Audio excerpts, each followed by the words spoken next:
திங்கக்கிழமை ஈவினிங் வந்து பார்த்திங்கன்னா கிச்சன் வந்து இப்படி தான் இருக்குது. இந்த அளவுக்கு இருக்குமோ அப்படிங்கிற மாதிரி தான் இருக்குது. என்னால் காலையிலேருந்து சுத்தமாக உடம்பு சரியில்லை. எதுவுமே க்ளீனிங் ஒர்க் எதுவுமே பார்க்கல. அப்படியே போட்டபடி விட்டாச்சு. குட்டீஸ் 2 பேரும் கீழே போகணும்னு சொன்னாங்க. சரி குப்பையெல்லாம் இருக்குது, கையோடு கொண்டு போய் கொட்டிட்டு கீழே கொஞ்சம் நேரம் விளையாண்டு வரலாம் அப்படின்னு சொல்லிட்டு அப்படியே வந்து பார்த்திங்கன்னா கீழே கிளம்பிட்டோம். கிச்சன் வந்து அப்படியே விட்டுட்டு கிளம்பிட்டேன். ஹஸ்பண்டும் ஆஃபீஸ்லேருந்து வந்துட்டாங்க. வந்ததுமே கொஞ்சம் ஃப்ரூட்ஸோ ஸ்நாக்ஸ் எல்லாம் வாங்கிட்டு வரலாம் அப்படின்னு சொல்லிட்டு கிளம்பி போயிட்டோம்.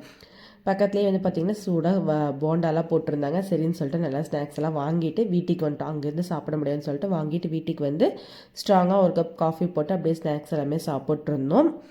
இப்படி ஒரு கணவர் கிடைக்க நான் கொடுத்து வச்சுருக்கணும்னு சொல்லுவேன். ஸ்நாக்ஸ் சாப்பிட்டு நீ போய் தூங்கு, நான் பார்த்துக்கிறேன் அப்படின்னு சொல்லிட்டாங்க. சரின்னு சொல்லிட்டு ஸ்நாக்ஸ் எல்லாம் சாப்பிட்டு கொஞ்ச நாள் கொண்டிருக்க டைமில் குட்டீஸ் 2 பேரும் சிலிண்டர் வந்து வச்சு நவுத்திட்டு இருந்தாங்க. சரி நவுத்துறீங்க, நவுத்தி கொண்டு போய் ஒரு ஓரமாக வைங்க அப்படின்னு சொன்னேன். சூப்பராக நவுத்தி கொண்டு போய் ஒரு ஓரமாக வச்சுட்டாங்க. காலையில் தான் நான் வந்து பார்த்தேன். கிச்சன் வந்து பார்த்திங்கன்னா அவ்வளோ சூப்பராக நீட்டாக க்ளீன் பண்ணி வச்சுருந்தாங்க. இப்படிப்பட்ட கனவை கிடைக்க நான் கொடுத்து வச்சுருக்கணும் தானே, நீங்களே சொல்லுங்கள். நம்ம வீடியோ ஃபர்ஸ்ட் டைம் பார்க்கலாம், சப்ஸ்கிரைப் பண்ணிக்கோங்க. தேங்க்யூ ஃபார் வாட்சிங்.